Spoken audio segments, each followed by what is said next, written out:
Let's bring in John Kasich, former Republican governor of Ohio and former Republican congressman. He is also an MSNBC political analyst. So by our count, Governor, 35 House members are not running for re-election. McHenry says he's confident the House is in good hands, but is it? Look, the people that are leaving, there's an awful lot of whining going on, I think, Chris. In other words, they seem to say more when they leave than when they're there. And I was always kind of banking on the problem solvers caucus and sort of these no labels people that were going to stand up and do things. But their bark is a lot bigger than their bite. And I think the seeds of this, it's been going on for a while, Chris, but the seeds of this started in the beginning when McCarthy had to go, 100 rounds, I'm exaggerating, to get to be Speaker. I felt all along that the key to governing in the House was to really push aside the extremists on both sides so that you actually could run the House from the middle. When you stop and think about what's happening right now, it's amazing to me that they can't seem to come up with some reasonable plans on the border so they can provide the aid to Ukraine.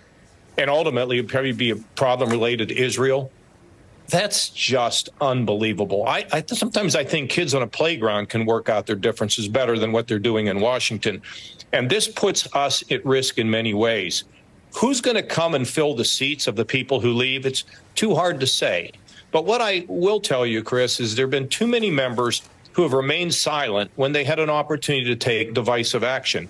And I think the people, look, you see the rise of third parties now in the presidential race. It's a reflection of the fact that people are dissatisfied. And when you think about the number of third parties that are rising up now, whether it's Kennedy or Stein or Cornel West or maybe no labels, this could change the whole complexion of where we end up in this election. And it's all a reflection of the frustration of the people. And the people need to speak louder to the members that represent them so they can get some degree of normalcy down there. Look, I think a lot of people may agree with you on that. But as we look forward, I think this isn't even maybe about the difference between conservatives who are leaving and moderates. And many of them are moderates who have been frustrated and feel they can't be heard.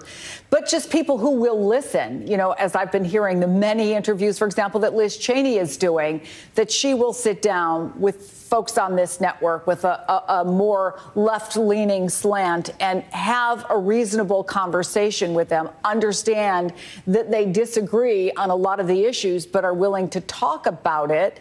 If folks who are willing to do that, however far left, right, middle they lean, how do you get anything done? Well, you can if the extremists are calling the tune, Chris. And by the way, you and I have a lot of conversations, and they're very pleasant. I have a lot of great conversations with Andrea Mitchell, with Ana Cabrera. I don't kind of look at it this way. My involvement at the channel has been great because I feel as though I've been able to say exactly what I think, whether it's criticizing Republicans or Democrats. But at the end of the day, Chris, this is sort of a subset of our overall problem in the country, where people are just not respecting somebody that has a different point of view.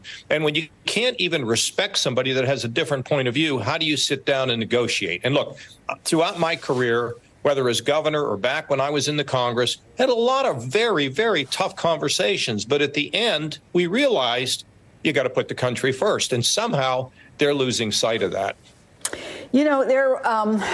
Tom Cole, I was thinking back on January 6th. He's a longtime member, as you know.